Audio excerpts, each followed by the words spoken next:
Angka kasus COVID-19 kian hari semakin meningkat.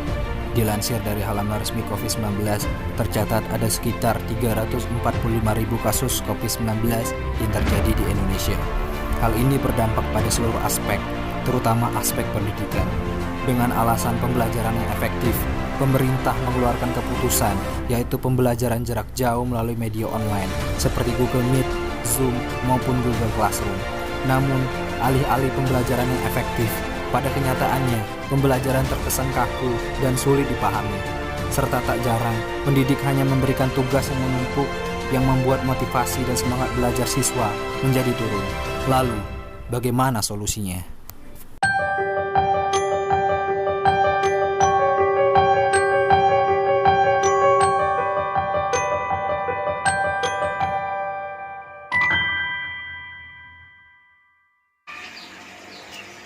Hai, Assalamualaikum warahmatullahi wabarakatuh.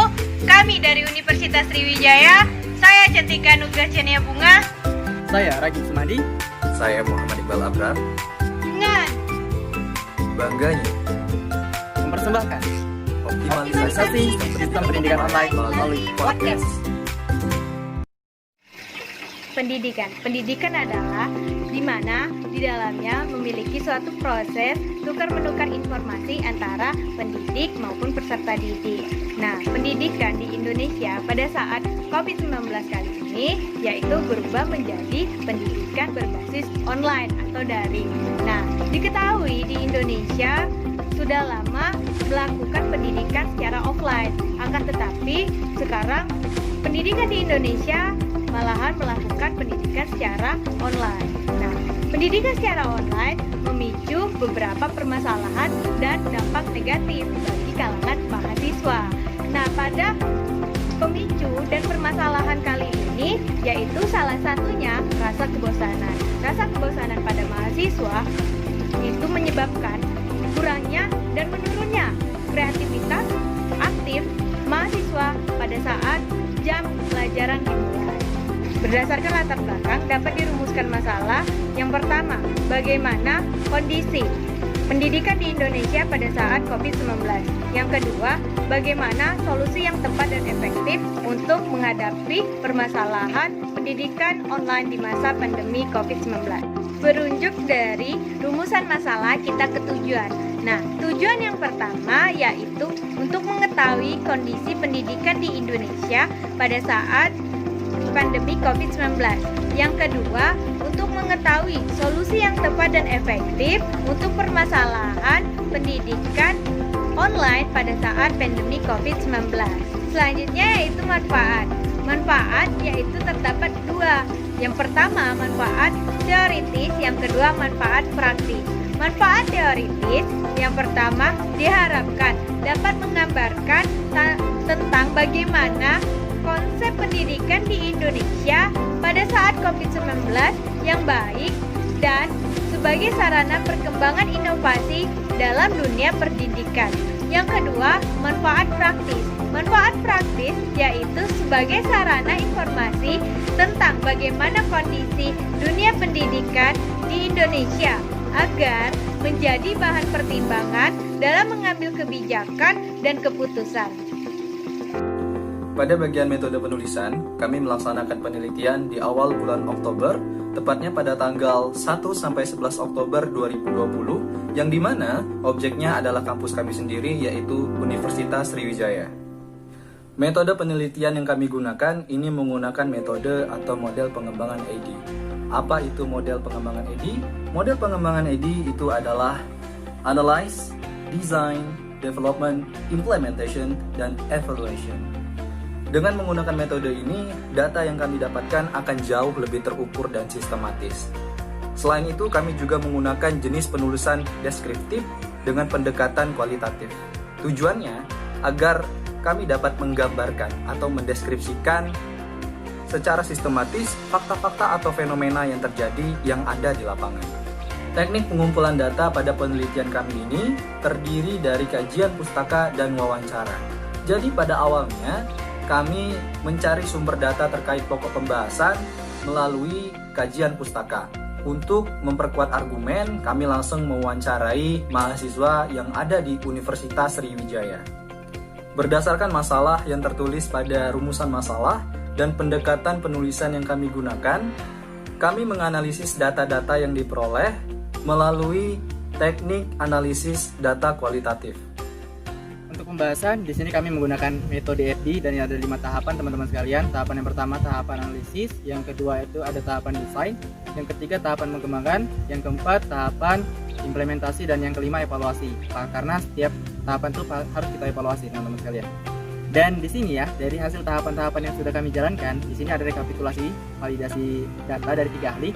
Dan itu kalau bisa kita simpulkan dari data ini, yang di bawah ini, itu mengatakan bahwasanya sangat-sangat valid untuk data yang kami miliki ini. Artinya media suara melalui podcast ini sangat efektif. Dan lihat ke tingkat selanjutnya itu adalah tingkat pemahaman dari mahasiswa ataupun orang yang mendengarkan. Pertama kami membuat pretest pada awal kali, dan itu pemahaman yang didapat dari awal itu adalah buruk. Tapi setelah untuk pretest kedua, pemahamannya membaik. Artinya di sini ketika kita memang berusaha untuk menyampaikan dengan baik dengan bahasa-bahasa yang sederhana, melalui media podcast sangat efektif dan orang bisa lebih memahami.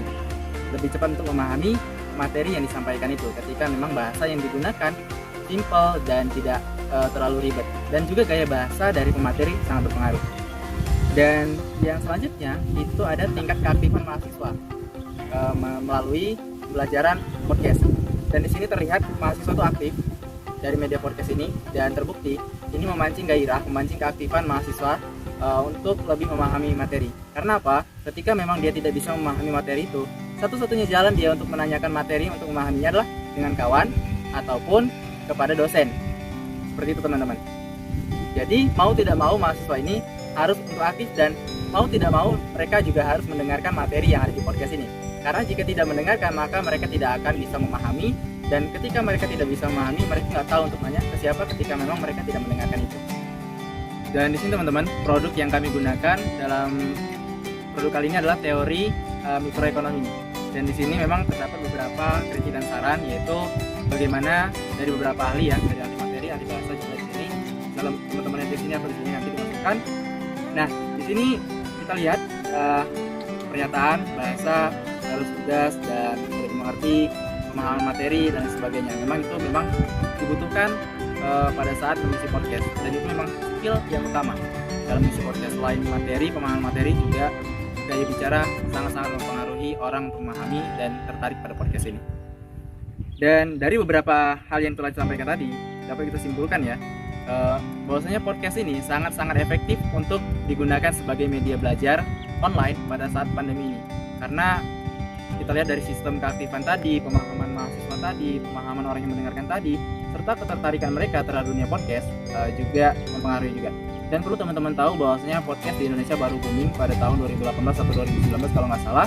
Dan peminatnya rata-rata adalah umur 20 sampai 25 tahun. Dan itu adalah masa-masa mahasiswa juga. Dan ini bisa juga kita tularkan kepada adik-adik SMA dan SMP. Nah, ini menjadi hal yang baik ya, karena memudahkan orang lain untuk mengakses dunia podcast, mengakses dunia sistem pembelajaran.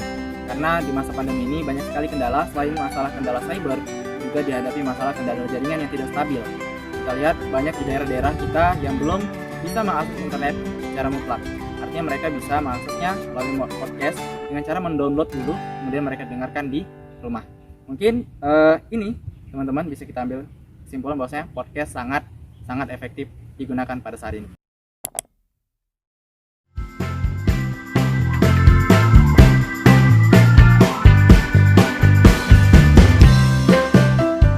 Halo, selamat pagi, atau kapanpun kamu mendengarkan podcast ini.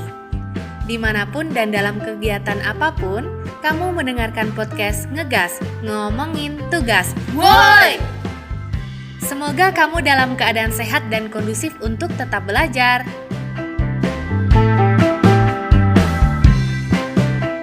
Sekian presentasi dari kelompok kami. Terima kasih pada teman-teman dan juri telah menyimak presentasi kami. Maaf jika ada kesalahan kata. Kepada Tuhan saya mohon ampun. Kami akhiri. Wabillahi taufiq wal hidayah. Wassalamualaikum warahmatullahi wabarakatuh.